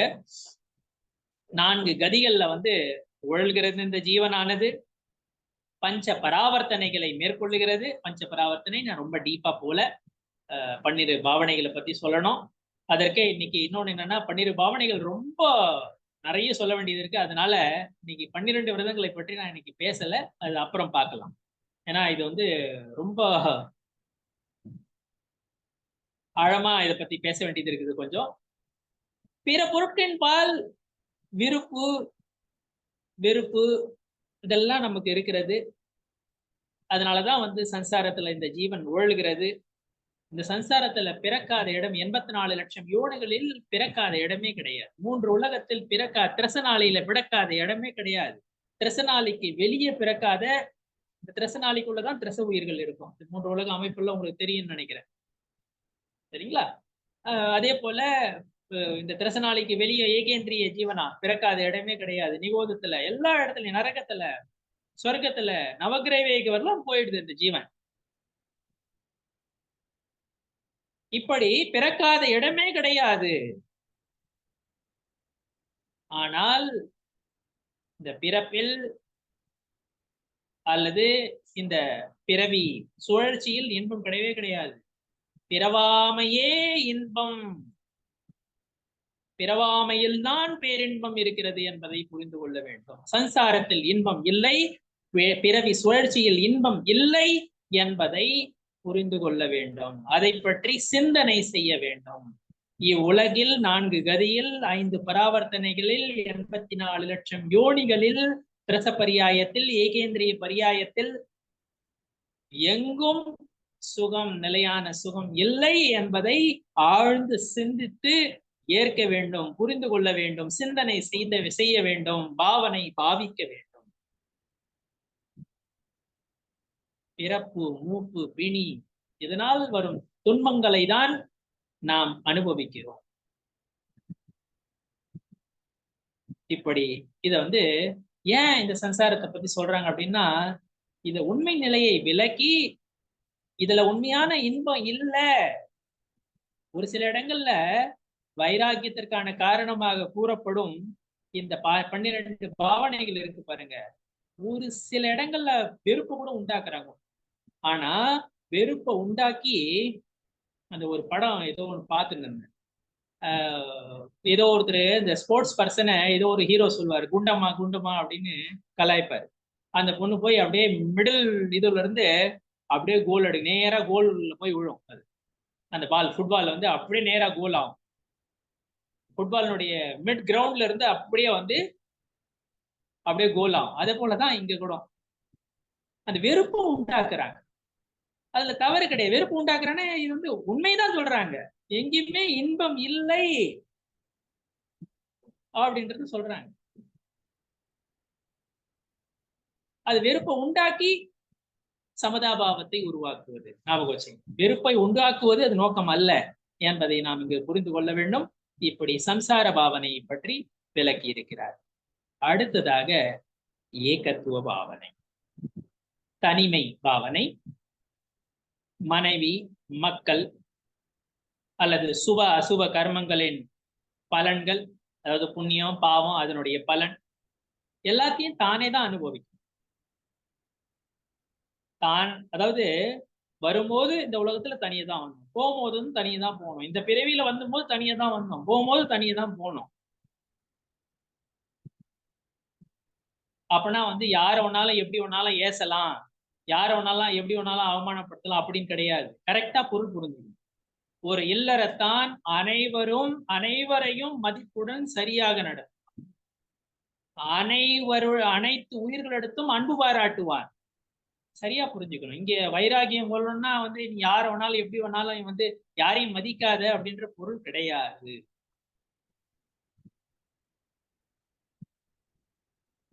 இன்னும் சொல்ல போனா அற வழியில் நடப்பவனுடைய அந்த ஒழுக்கம் இருக்கு பாருங்க, அது சாமானியனை விட உலகத்தாரை விட மேலோங்கியதார். நற்காட்சியாளன் இருக்கான் பாருங்க, இல்லறத்துல கூட நற்காட்சியாளன் இருப்பான்ல, அவன் இல்லறத்தை இன்னும் நல்லா சிறப்பா நடத்துவான், மற்றவங்கள விட இன்னும் சிறப்பா நடத்துவான். பிளானிங், பட்ஜெட்டிங், குழந்தைகளுடைய கல்வியா இருக்கட்டும், எதுவா இருக்கட்டும், இன்னும் பெட்டரா இருக்கும் பாருங்க. அறத்தில் நாட்டம் உள்ளவர்கள் அதையும் சரியாக, மிகச்சரியாக, பொறுப்புடன் செயல்படுவார்கள். இன்னும் அதிகம் பொறுப்புடன் செயல்படுவார்கள். அப்படி இருக்கிறவங்க தான் அறம் வளரும். பொறுப்பு இல்லாதவன் அற வாழ்க்கைக்கு போயிட்டோம் அப்படின்னு கிடையாது. யார் அரசிந்தனை உடையவர்களோ, யார் 12 பாவனைகளை பாவிக்கிறார்களோ, யார் மும்மணியை பெற முயற்சிக்கிறார்களோ, அவர்களுடைய இல்லற நெறி, இல்லற தர்மம், இல்லற கடமைகளை அவர்கள் வெகு சிறப்பாக செய்வார். கோவில பாதுகாக்கிறது. இன்னும் சொல்ல போனா மனைவி, மக்கள், உற்றார், உறவினர், வீடு, கோயில்களுக்கு ஏதாவது இன்னல் வருமாயான் வருதுன்னு வச்சுங்க, எதிர்த்தோ நிற்பாங்க. அது தவறு கிடையாது. அதற்காக போராடுதல் தவறு கிடையாது. நெறி பிறழ மாட்டாங்க, ஆனா நெறியுடன் தான் செயல்படுவாங்க. என்ன ஒரு பேலன்ஸ் பாருங்க. ஏன்னா சிந்தனை இருக்கும் பொழுது கரெக்டா தான் செயல்படுவாங்க, அற சிந்தனை இருக்கும்போது சரியா தான் செயல்படுவாங்க. தானே தனியே தான் வந்தது, தனியே தான் போகுது. இப்படி எல்லா பொருட்களும் வந்து இந்த உலகத்துல வந்து தனித்தவை, எல்லாம் வெவ்வேறான பொருட்கள், தனித்தவை தான். நீங்க வேற, நான் வேற, எல்லா உயிரும் வெவ்வேறு தானே என்கிற பேத விஞ்ஞானம் இருக்க வேண்டும். உடல் வேறு, உயிர் வேறு. ஏக கஷேத்திர அவகாகன சம்பந்தத்துடன் இந்த, அதாவது என்ன சொல்லுவாங்க அப்படின்னா, பால் நீர் இது ரெண்டும் ஏக கஷேத்திர அவகாகன சம்பந்தத்துடன் ஒரே இடத்துல இருக்குது. ஏக கஷேத்திர அவகாகன சம்பந்தம்னா என்ன? ஒரே இடத்துல இருக்குது, அதுதான் அதனுடைய ரிலேஷன், அவ்வளவுதான். அதற்கு இதற்கு என்ன தொடர்பு? ஆன்மாவுக்கும் உயிருக்கும் என்ன, உடலுக்கு என்ன தொடர்பு? ஒரே இடத்துல இருக்குது, அவ்வளவுதான் தொடர்பு. ஆனா வெவ்வேறான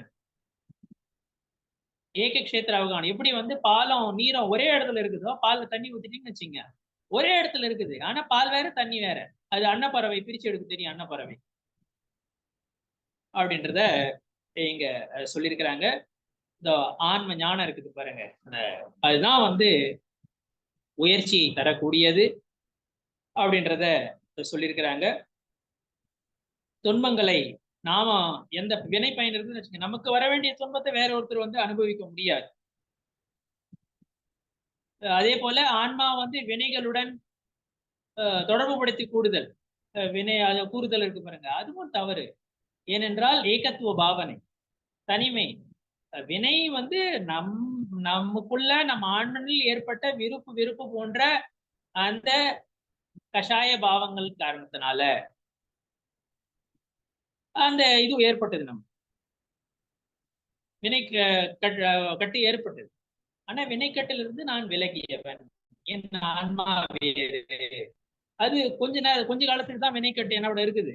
நான் வந்து முயற்சி செய்துன்னா அதுல இருந்து விலகிட முடியும் அப்படின்றது நம்ம புரிஞ்சுக்கணும். அறம் ஒன்றே துணை நிற்கும், அதை நாம் புரிந்து கொள்ளணும். ஆனால் நம் கடமைகளையும் இல்லற கடமைகளும் சரியாக செய்ய வேண்டும். மீண்டும் மீண்டும் கூறுவது என்றால், 12 பாவனைகள்ல வந்து யார் மீதும் வெறுப்பு கிடையாது. ஆண்மனை நோக்கிய பயணம், ஆண்மனில் ஆழ்தல், மும்மணி பாதையில் பயணத்திற்கான முயற்சி, அவ்வளவுதான். இதை இங்க சொல்றாங்க. அந்த தனிமை இருக்கும் பொழுதுதான் அற உணர்வும் இருக்கும், அற உணர்வுடன் ஆன்ம ஆழ்தலும் இருக்கும். அதுக்கு தனிமை தேவைங்க. இப்ப நம்ம படிக்கிறோம், 4 பேர் பக்கத்துல டிஸ்டர்ப் பண்ணியிருந்தா என்ன சொல்றோம்? கொஞ்சம் கம்முனு டிஸ்டர்ப் பண்ணாத அப்படின்னு சொல்றோமா? இல்ல படிக்க முடியுதா? நம்ம 4 பேர் டிஸ்டர்ப் பண்ணிட்டு இருந்தா நம்மளால வேலை செய்ய முடியுதா? டிவி ஓடிங்க இருக்குது, ரேடியோ ஓடிட்டு இருக்கு, இல்ல வேற ஏதோ பண்ணிட்டு இருக்கு, அந்த நேரத்துல நம்மளால வந்து ஆழ்ந்து செயல்பட முடியுதா? முடியல இல்ல. அதனாலதான் அந்த தனிமை வேண்டும், ஏகத்துவம் வேண்டும். நான் பிற பொருளிலிருந்து தனித்தவன் அப்படின்றத புரிஞ்சுக்கணும். அடுத்ததாக அந்நியத்துவ பாவனை, அதாவது வேறுபடு தன்மை. இதுதான் அந்நிய பாவனை அப்படின்றாங்க, வேறுபடு தன்மை அப்படின்றாங்க, அந்நியத்துவ பாவனை. இதுவும் வந்து ஏகத்து பாவனை வந்து நான் ஆன்மா, பிற பொருளுடன் தொடர்புடையவன் கிடையாது. இதற்கு ஆப்போசிட் தான் வந்து அந்நியத்துவ பாவனை. அந்நியத்துவ பாவனை என்ன அர்த்தம்? பிற பொருட்களிலிருந்து நான் வேறுபட்டவன். ஏகத்து பாவனை வந்து நான் ஆன்மாதான். அந்நியத்துவ பாவனை எது? பிற பொருட்களிலிருந்து நான் வேறுபட்டவன், என்னிலிருந்து பிற பொருட்கள் வேறானவை, அவை நான் கிடையாது. இது அதாவது பாசிட்டிவாவும் நெகட்டிவ் 2 விதமா சொல்லியிருக்கிறாங்க, வேற எதுவும் கிடையாது. இப்படி உடலால் வந்த உறவுகள் வேறு, உடலால் ஏற்படும் உறவுகள் வேறு என்பதை நாம் புரிந்து கொள்ள வேண்டும். அந்த உறவுகள் நிரந்தரமானவை கிடையாது.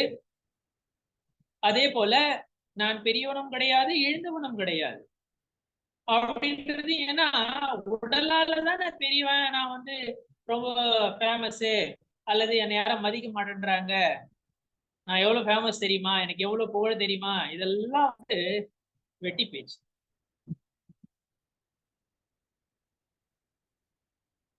சிந்தனை உடையவர்கள், சிந்தனை உடையவர்கள், அந்நியத்துவ பாவனை பற்றி சிந்தனை உடையவர்கள் நான் பெரியவன் என்றும் எழுந்தவன் என்றும் கருத மாட்டார்கள். அந்த வேறுபடு தன்மை, உடலிலிருந்து நான் விலகியவன், பிற பொருட்களிலிருந்து வேறானவை, நான் அவற்றிலிருந்து வேறானவன் என்பதை, நான் அந்நியன். அந்நியன்னா உலகியல் வாழ்க்கையில சொல்ற அந்த அந்நியன் கிடையாது. நீ யாரோப்பா, என் ரிலேட்டிவ் கிடையாதுப்பா, அது அந்நியன்றாங்களா, அது போல கிடையாது. அந்நியன்னா நான் தனித்தவன். அந்த பொருட்களுக்கும் எனக்கும் சம்பந்தம் கிடையாது. அதுதான் அந்நியத்துவம். அந்த வேறுபடுத்தி பார்த்தல், அந்த பேத விஞ்ஞானத்துடன் அறிதல், பிரித்து பார்த்து உணர்ந்து அறிதல். நான் யார், பிற பொருள் எது என்று பகுத்து உணர்வு, அறிதல். அடுத்ததாக அசுச்சி பாவனை. அசுச்சி பாவனை என்பது மாசுற்ற என்று பொருளாகும். தூய்மையின்மை பாவனை என்று கூறுகிறார்கள்.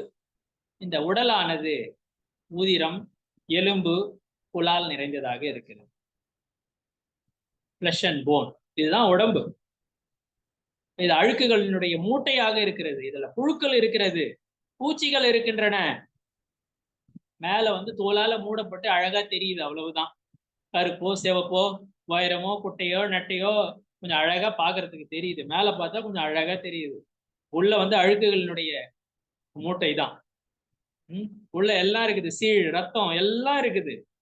9 பண்டிதர் தௌலத் ராம்ஜி அருமையாக இந்த 12 பாவனைகளை பற்றி சேடாலா என்னும் நூலில் குறிப்பிட்டிருக்கிறார்.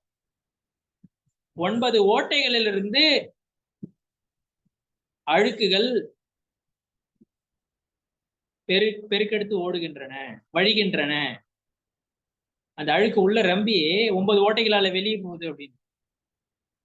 இதுதான் உடலுடைய. அப்படின்னா என்ன, தினமும் குளிக்கணுமா இல்லையா? ஐயோ, உடல் மேலதான் வந்து உடலை பத்தி சிந்தனை செய்ய, உடலே நான் கிடையாதுன்றாங்களா? அப்படின்னா குளிக்கணுமா இல்லையாங்க? பாருங்க, அதாவது எங்கேயுமே வந்து சரணானி யோகம் கரெக்டா சொல்லணும். இல்லறத்தான் கரெக்டா குளிக்கணுங்க. இல்லறத்தான் குளிக்கலன்னா தப்பு, முனிவர் குளிச்சாருன்னா தப்பு. இதுதான் அழுக்குகளுடைய மூட்டையாச்சு. எங்க குளிக்க வேண்டிய அவசியம் என்ன? ஆமா, குளிக்கலன்னா இன்னும் ஜீவ உற்பத்தி தான் அதிகமாகும். மக்கள்லயும் இல்ல எல்லா இடங்கள்லயும் ஜீவ உற்பத்தி, வேர்வையால அழுகு இன்னும் மேன்மேலும் வந்து ஜீவ உற்பத்தி ஆகும். எல்லாத்தான் கரெக்டா குளிக்கணும், கரெக்டா பல் வளர்க்கணும். முனிவர் வந்து பல் வளர்க்க கூடாது, குளிக்க கூடாது. அது அவருடைய தர்மம், துறவர தர்மம், இல்லற தர்மம் இது. சரிங்களா? இப்படி உடல் வந்து மாசுடன் இருக்கிறது, அபவித்திரமானது. ஆன்மாதான் தூய்மையானது, உடல் தூய்மையற்றது. மலம், சீழ், சிறுநீர் இதனுடைய பிறப்பிடமாகவும் உடல் இருக்கிறது. இதுதான் பாருங்க, ஏன் வெறுப்பை உண்டாக்குறாங்க? அற சிந்தனை தூண்டுவதற்காக, ஆண்மனின் பால் நாட்டத்தை ஏற்படுத்துவதற்காக தான் இந்த வெறுப்பை உண்டாக்குறாங்க உடலம் சொல்லி. உண்மையதான் சொல்றாங்க, ஒன்னும் பொய்யும் சொல்லலையே. சரிங்களா? சோ உடலுக்காகவும் உடல் இருக்குது, உடல் சார்ந்த பொருள் இருக்குது. அதற்காக வாழ்க்கையை நீ வீணடிக்காதப்பா. அது அழுக்குகளுடைய மூட்டைப்பா. 9 ஓட்டைகள்ல இருந்து எல்லாம் ஒழுகுதுப்பா. அதற்காக என் வாழ்க்கையை வீணடிக்கிற. இதுதான் மெயின். அசுச்சி பாவனையில, தூய்மையின்மை பாவனையில இதுதான், இந்த சிந்தனை தான் மேலோங்க வேண்டும். முடிவா சொல்ல போனா, உடல் மீத இருக்கிற மோகத்தை, ஈர்ப்பை, தீவிர பற்றை போக்க வேண்டும். நான் ரொம்ப அழகா இருக்கிறேன், எனக்கு 50 வயசு ஆயிடுச்சு, முடி நிறைக்கவே இல்லை. பாத்தியா, நான் 50 வயசு, எனக்கு என்ன வயசு சொல்லு பார்க்கலாம். யாருன்னா ஒரு 10 வயசு கம்மியா சொல்லிட்டாங்கன்னா அவ்வளவு மகிழ்ச்சி. சோ இப்படி உடல் மீது இருக்கும் மோகத்தை போக்குவதற்காகத்தான் இந்த அசுச்சி பாவனை எனும் தூய்மையின்மை சிந்தனை. இதுவரையிலும் 6 சொன்னது வந்து பிற பொருட்களிலிருந்து, புற பொருட்களிலிருந்து ஆண்மனுடைய நிலைப்பாட்டை அல்லது ஆண்மனுடைய அந்த ஈர்ப்பை விளக்குவதற்காக. அடுத்த 6 என்ன பாருங்க, இப்ப பாருங்க. இது வந்து ஆண்மனில் தோன்றும் விபாவ பாவங்களும் நான் அல்ல. இது அடுத்த நிலை. ஆன்மாவில தோன்றுது, விருப்பு வெறுப்பு ஆன்மாவில தோன்றுது, அதனால ஆசிரமம் வருது, வினைக்கட்டு ஏற்படுகிறது. அடுத்த பாவனை வந்து ஆசிரவ பாவனை. சரிங்களா? ஆசிரவ பாவனை என்றால் வினைவூற்று பாவனை. இது வந்து எப்படி வந்து ஒரு ஏரிக்கு வந்து பல காவாய் வழியா தண்ணி வருது. நிறைய காவாய்ங்க வழியா வந்து ஏரியில தண்ணி வந்து சேரும். அதே போல பல வழிகளில் வினைக்கட்டு ஏற்படுகிறது. அதுதான் ஆசிரமம் என்று கூறுகிறார்கள். மன வச்சன காயத்தில் ஏற்படும் ஆன்ம சலனம் என்று கூறும். அதுதான் வந்து வினைக்கற்றுக்கு காரணமாக அமைகிறது. அதாவது விருப்பு வெறுப்பு போன்ற பாவங்கள். ரொம்ப சிம்பிளா எடுத்துங்க. அந்த செயலை மட்டும் பார்க்க கூடாது. மன, வச்சனம், காயம் எல்லாமே மனதால் தவறு நினைத்தல், சொல்லால் தவறாக பேசுதல், அல்லது செயலால் தவறான காரியத்தை செய்தல், பாவ காரியத்தை செய்தல், பாவ எண்ணம், சொல்லில் அந்த வன்மம் எல்லாமே வந்து ஆசிரமத்திற்கு காரணமாக அமைகிறது. மன, வச்சனம், காயம், கிருத்தம், காரித்தம், அனுமோதனை, செய்தது, செய்வித்தது அல்லது அனுமோதனை செய்தது எல்லாம் ஆசிரமத்திற்கு வினைக்கற்றுக்கு காரணமாக அமைகின்றன. இந்த ஆசிரமம் இம்மையிலும் துன்பத்தை தான் தருகிறது, மறுமையிலும் துன்பத்தை தான் தருகிறது என்பதை நாம் உணர வேண்டும். சுபாசிரமமாக இருக்கட்டும், அசுப ஆசிரமமாக இருக்கட்டும், ரொம்ப நான் டீப்பா போல, எனக்கு டைம் கம்மியா இருக்குது. எல்லாமே துன்பத்திற்கு காரணம், அதாவது பிறவி சுழற்சிக்கு காரணம் என்பதை நாம் இங்கு உணர வேண்டும்.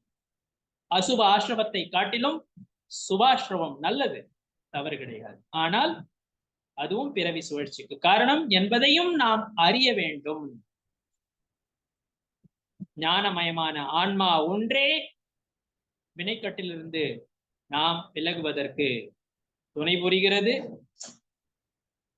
விபாவ பாவ வடிவ இந்த ஆசிரமம் இருக்குது பாருங்க, அதிலிருந்து நாம் நம்மை விடுவித்துக் கொள்ள வேண்டும். விபாவங்களிலிருந்து, விருப்புகளிலிருந்து, ராக துவேஷங்களிலிருந்து, ராக துவேஷ மோகத்திலிருந்து நம்மை நாம் விடுவித்துக் கொள்ள வேண்டும்.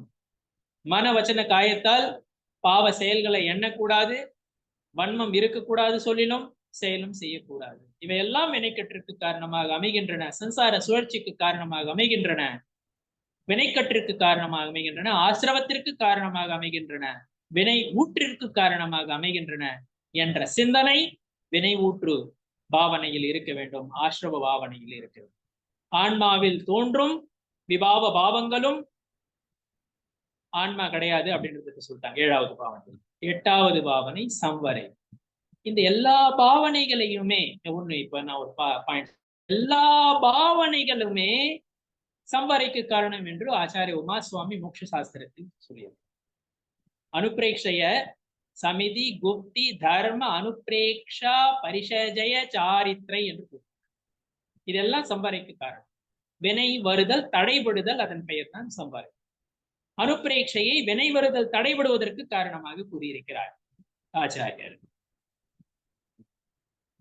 எவ்வளவு வினை வருதல் தடைபடும், எவ்வளவு பற்றற்ற தன்மை இருக்கிறதோ, எவ்வளவு ராகம் விலகி விடுகிறதோ, எவ்வளவு வெறுப்பு விலகி விடுகிறதோ அவ்வளவு சுத்த தன்மை ஏற்படும். எவ்வளவு ராகம் மிஞ்சி இருக்கிறதோ அவ்வளவு வினைக்கட்டு இருக்கும். சமயசாரத்தில் அருமையா அதை சொல்லுவாங்க, ஏனான்ஷேன துராக தேனான்ஷேன பந்தர் அப்படின்னு சொல்லுவாங்க. எவ்வளவு ராகம் இருக்குதோ அவ்வளவு, ராகம்னா வெறுப்பு எல்லாமே, அவ்வளவும் வந்து வினைக்கட்டு இருக்கும். எவ்வளவு இல்லையோ, கோல்டு வந்து எவ்வளவு பியூரா இருக்குது, 24 கேரட் இருக்குது, 22 கேரட் இருக்குது, 18 கேரட் இருக்குது. ஒவ்வொன்றுத்துக்கும் ஒரு வேலை இல்ல,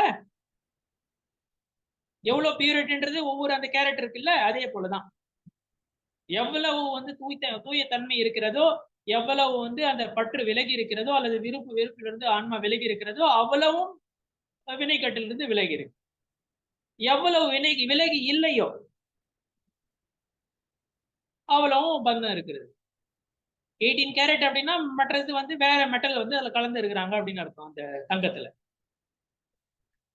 அதுக்கு விலை கம்மி. அதே போலதான் சோ சமிதி குப்தி தர்ம அனுப்பிரேக்ஷ பரிசேஜயம் சாரித்திரம் இவை எல்லாம் சம்வரைக்கு காரணமாக கூறப்பட்டிருக்கிறது. நான் ஒவ்வொன்றத்தையும் ரொம்ப டீட்டெயிலா நான் போல, இதெல்லாம் அப்புறம் பார்க்கலாம் எப்பாவது வாய்ப்பு கிடைக்கும் பொழுது. இப்படி நற்காட்சி எனும் வலிமை வாய்ந்த கதவுகளை நாம்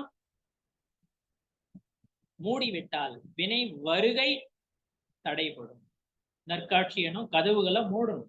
நற்காட்சிகள் எனும் வலிமையான கதவுகளால தான் அந்த வினை வருகையை தடை செய்ய முடியும்.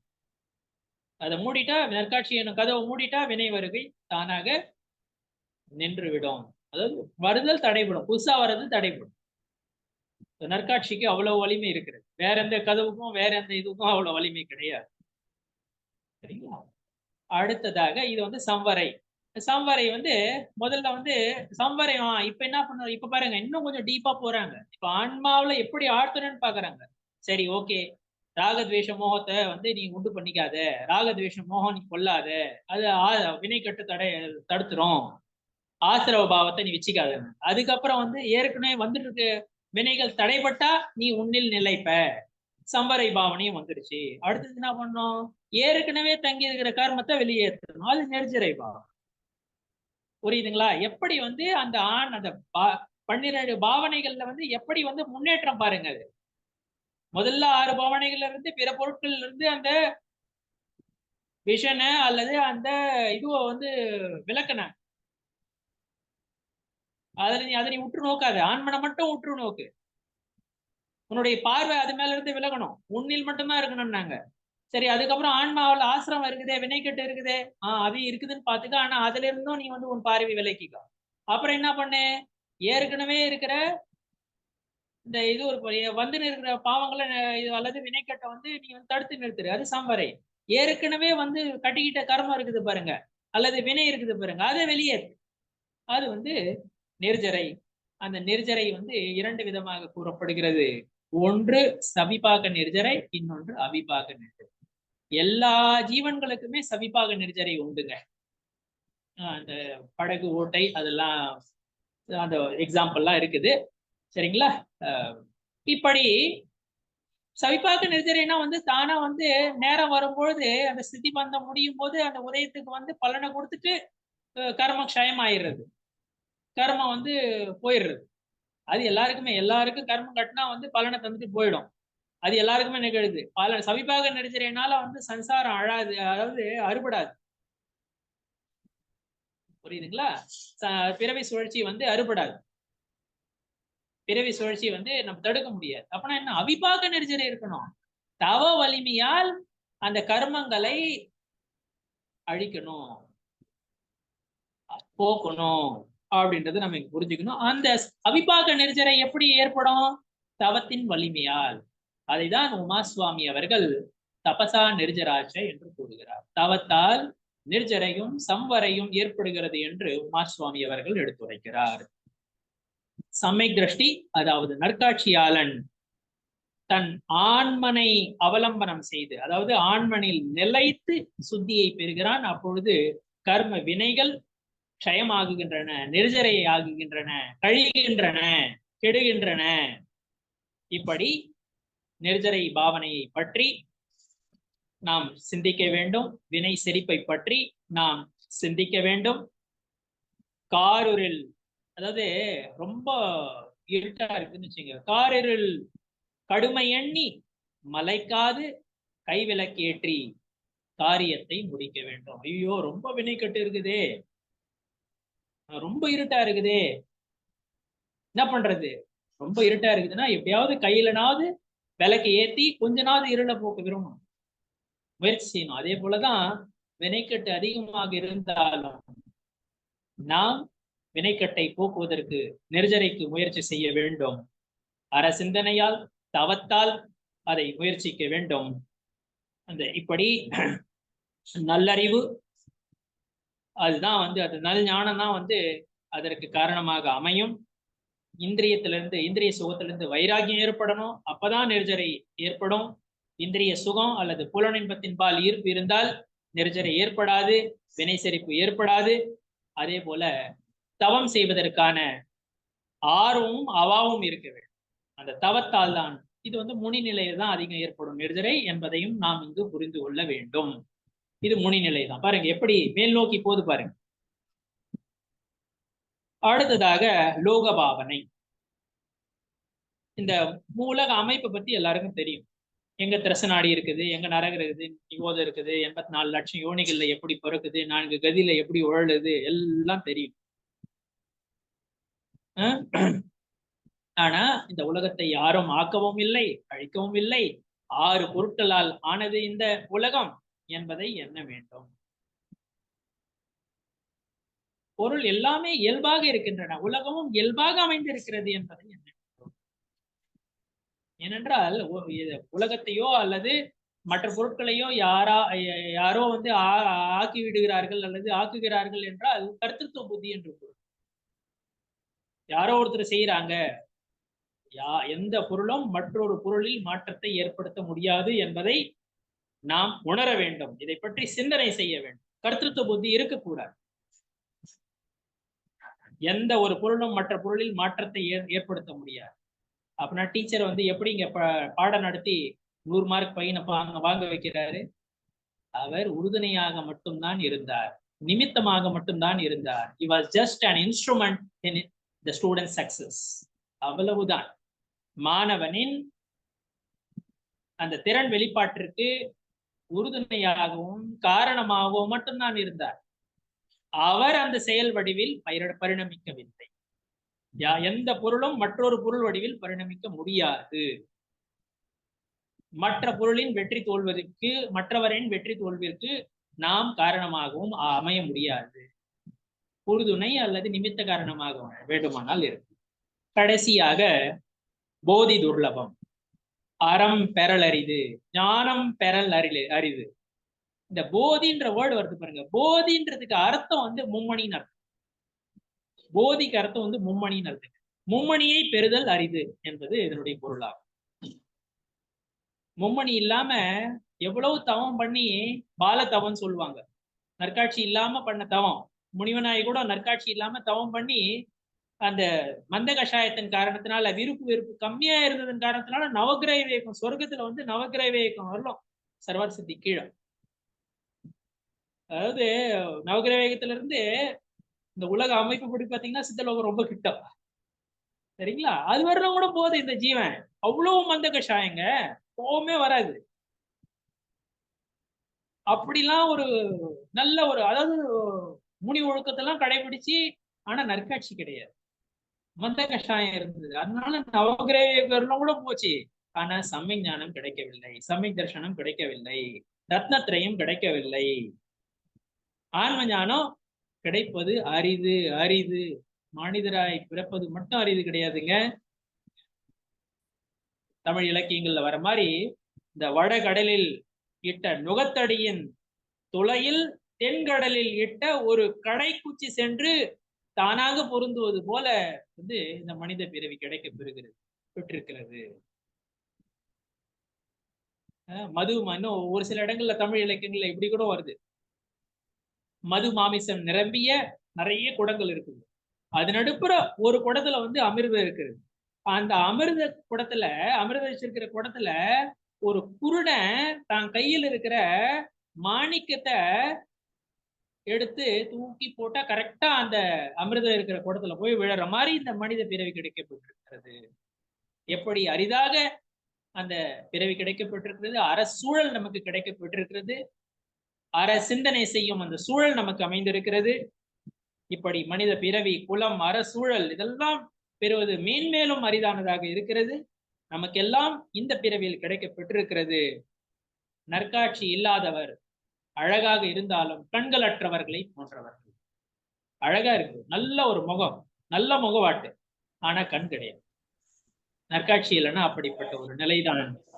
நாம எல்லாம் யார் வந்து வாழ்க்கையை சரியாக பயன்படுத்தி கொள்ளவில்லையோ மனித பிறவியை, அவர்கள் கரியை பெறுவதற்காக, கரிக்காக சந்தன கட்டையை எரிப்பவர்கள் போன்றவர்கள் என்று இலக்கியங்கள் குறிப்பிட்டு கூறுகின்றன. அடுத்ததாக தர்ம பாவனை, அற சிந்தனை. ஆன்மா வந்து ஞான தர்ஷன வடிவமானது. மோகத்தை விட்டுவிட்டு விரதங்களை பரிபாலிக்க வேண்டும். மோட்சத்தை அடைவதற்கான, மும்மணியை பெறுவதற்கான முயற்சியை மேற்கொள்ள வேண்டும். பொருளின் இயல்பை அறிய வேண்டும். ரத்னகரண்ட ஸ்ராவகாச்சாரம் என்னும் நூலில் ஆச்சாரி சமந்தபத்திரர் தர்மம் என்றால் என்ன என்பதை பற்றி குறிப்பிடும் பொழுது அவர் என்ன கூறுகிறார் என்றால், யோ தரதி உத்தமே சுகே, எது உன்னதமான சுகத்தை உனக்கு கொடுக்க வல்லதோ அதுதான் தர்மம் என்று குறிப்பிடுகிறார். இப்படி ஸ்ராவக தர்மம், முனி தர்மம் அப்படின்ற 2 விதமான தர்மத்தை எடுத்துரைக்கிறாங்க. 2 விதமா தர்மத்தை எடுத்துரைக்கிறாங்க.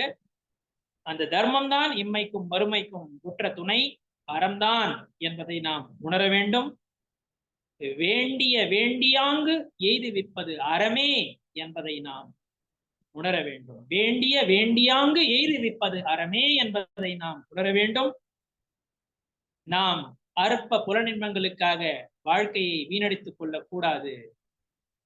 கனிகளை பெறுவதற்காக எவன் ஒருவன் மரத்தை வேரோடு சாய்க்கிறானோ அவன் எப்படிப்பட்டவன் என்பதை பற்றி சொல்ல தேவையில்லை. அதே போல்தான் அற்ப சுகங்களுக்காக நாம் இந்த பிறவியை வீணடிக்கிறோம் என்றால் அந்த பழத்துக்காக வேரோட மரத்தை சாச்சும் கதைதான். இப்படி 12 பாவனைகளில் முதல் 6 பாவனைகளில் ஆண்மனை பிற பொருட்களிலிருந்து விலக்கி, அதனுடைய பார்வையை பிற பொருட்களிலிருந்து விலக்கி ஆண்மனில் அழுத்துவதற்காக அடுத்த 6 தத்துவ சிந்தனை சம்பந்தமானவை. அதிலும் மேன்மேலும் ஆன்மாவை அதாவது ஆண்மனில் ஆழ்த்துவதற்காக ஆசிரமம் முதல்ல வினைக்கட்டு இருக்குது, அதுல இருந்து நீ விலகிக்கோ, அது நீ கிடையாது. அப்புறம் ஏற்கனவே கட்டி இருக்கிற கர்மத்தை நீ விலக்கு, வர கர்மத்தை நிறுத்து. அப்புறம் மும்மணி கிடைக்க பெறுதல் அரிது என்பதை பற்றி, உலகத்தை பற்றி யோசி. இதெல்லாம் இப்படி சொல்லியிருக்கிறாங்க. இப்படி 12 பாவனைகளை பற்றி நாம் சிந்திக்க வேண்டும். தர்மத்துல ஈடுபாடு இருக்கணும்னா, அறத்தில் ஈடுபாடு இருக்க வேண்டும் என்றால் முதலில் ஒவ்வொருவரும் இந்த 12 பாவனைகளை பற்றி படிக்க வேண்டும், ஆகமங்களை ஓத வேண்டும், இதை பற்றி சிந்தனை இருக்க வேண்டும். இந்த சிந்தனை ஒன்றே நம்மை அறத்தில் மட்டுமல்ல ஆண்மனிலும் ஆழச் செய்யும் என்று கூறி டைம் எடுத்துக்கிட்டேன். இதுக்கே நேரம் சரியா போச்சு. நான் எக்ஸ்பெக்ட் பண்ணதுதான் இது. இப்படி இந்த 12 பாவனைகளை பற்றிய உரையை நான் இத்துடன் நிறைவு செய்கிறேன். அனைவருக்கும் வணக்கம். ஆதிபகவன் வழங்கும் சிறப்பு தத்துவ வகுப்புகளில் கலந்து கொண்டு சிறப்பித்துக் கொண்டிருக்கும் உங்கள் அனைவருக்கும் எனது மாலை வணக்கம். இளைய பட்டாரக சுவாமிஜி அவர்களுக்கு இச்சாமி கூறிக்கொண்டு நன்றி மலர்களையும் சமர்ப்பிக்கின்றேன். ஆதிபகவன் இணைய குழு மூலம் இலக்கணம் மட்டுமின்றி சமண தத்துவங்களையும் நாம் அறிந்து கொள்ள காரணகர்த்தாவாக விளங்கி கொண்டிருக்கும் ஆசானுக்கு என் குரு வணக்கம். நன்றிகள் பல. இன்னும் சிறப்பாக பல வகுப்புகள் நடத்திட வேண்டும் என்பது எனது ஆவா. ஆசான் அவர்கள் கண்டிப்பாக செய்வார்கள். முதலில் இறைவணக்கம் பாடிய குழந்தை பாவனையுடன் மிக சிறப்பாக செல்வி நட்சத்திரா ஸ்ரீ ஸ்ரேயன்குமார் அவர்களுக்கு நன்றிகள் பல. தத்துவ வகுப்புல பாத்தீங்கன்னா இவங்க அவுட்ஸ்டாண்டிங் ஸ்டூடெண்ட். பக்தாமர பாடல்கள் பல பாவனையுடன் பாடுவதில் வல்லவர் இந்த அதிசய குழந்தை நட்சத்திரா ஸ்ரீ அவர்களுக்கு நன்றிகள் பல. வரவேற்புரை மிகவும் அழகாக கூறிய தோழி புலவர் பட்டிமன்ற பேச்சாளர் திருமதி ஜெயந்தி ஜெயராஜன் அவர்களுக்கு ஆதிபகவன் புலன குழுவின் சார்பாக நன்றிகள் பல. இலக்கண வகுப்புல இவங்க ரொம்ப ஆக்டிவா இருப்பாங்க எப்பவுமே. ஜெயந்தி ஜெயராஜன் தோழி அவர்களுக்கு ஆதிபகவன் புலன குழுவின் சார்பாக நன்றினை தெரிவித்துக் கொள்கிறோம். சமண தத்துவம் பற்றி கடந்த 3 வாரங்களாக நமக்கெல்லாம் தத்துவ கருத்துக்களை விதைத்துக் கொண்டிருக்கும் திருமிகு தத்துவ ஆசிரியர் கு ஜெயராஜன் சாஸ்திரியார் அவர்களுக்கு மிகுந்த நன்றி கலந்த வணக்கத்தை தெரிவித்துக் கொள்கிறோம். 3 வகுப்புகளில் மும்மணிகள் காட்டும் முக்திப்பாதை, 12 பாவனைகளும் சிராவக ஒழுக்கங்களும் பற்றி தெளிவாக அறிந்து கொண்டோம். அவர்களுக்கு மீண்டும் ஒரு முறை ஆதிபகவன் புலன குழுவின் சார்பாக நன்றினை தெரிவித்துக் கொள்கிறோம். முதல் 6 பாவனையில சொன்னீங்கன்னா ஆண்மனை பற்றி சிந்திப்பவர்கள் 12 பாவனைகளை போற்றுவார்கள் என்றும், அறிய வேண்டும் என்ற ஆர்வத்துடன் தர்க்க விவாதங்களில் ஈடுபடலாம் என்றும், முதல் 6 பாவனைகள் பிற பொருட்களில் இருந்து விலகி இருப்பதை பற்றி கூறுகின்றது என்றும், உடல் உற்றார் உறவினரிடமிருந்து ஆன்மாவை விலக்கிக் கொள்ளும் என்றும், பாவனைகளே சம்முறைக்கு காரணம் என்றும், 12 பாவனைகளால் வைராக்கியம் பிறக்கிறது என்றும், நிலையாமை சிந்தனை பற்றியும் மிக அழகாக தெளிவாக விளக்கி கூறினார். அடுத்த 6 பாவனைகளில் தத்துவ சிந்தனைகளை பற்றி விரிவாக கூறியிருக்கின்றார்கள் என்று தெளிவாக நமக்கு புரியும்படி எடுத்துக்காட்டுடன் நமக்கு விளக்கி கூறினார். ஆன்மா ஒன்றே வினைக்கட்டில் இருந்து வெளியே உதவுகிறது என்றும், சம்வரை, நிர்ஜரை இவை தவத்தால் ஏற்படுகிறது என்றும் உமா சுவாமி கூறியுள்ள விளக்கத்தை நமக்கு தெளிவாக விளக்கமாக அழகாக விளக்கி கூறினார். சாஸ்திரிஜி அவர்களுக்கு நன்றிகள் பல. லாஸ்ட் பட் நாட் லீஸ்ட் சொல்லுவாங்க, அதாவது இறுதியாக இத்துணை நேரம் அமைதியாக பிற வேலைகளை தவிர்த்து தத்துவ வகுப்பில் கலந்து கொண்டுள்ள அனைத்து பவ்ய ஜீவன்களுக்கும் ஆதி பகவான் புலன குழுவின் சார்பாக நன்றியினை தெரிவித்துக் கொள்கிறோம். இறுதியாக நன்றியுரை வாய்ப்பளித்த நல் உள்ளங்களுக்கு நன்றிகள் கூறிக்கொண்டு விடைபெறுகிறேன். நன்றி, வணக்கம். ஜெய் ஜினேந்திரா. இருங்க எங்கே போயிட்டீங்க? நம்ம ஆதி பகவான் சேனலை லைக் பண்ணுங்க, ஷேர் பண்ணுங்க, சப்ஸ்கிரைப் பண்ணுங்க. அப்பப்போ கமெண்ட்ஸ் கொடுத்தா நல்லா இருக்கும்ல.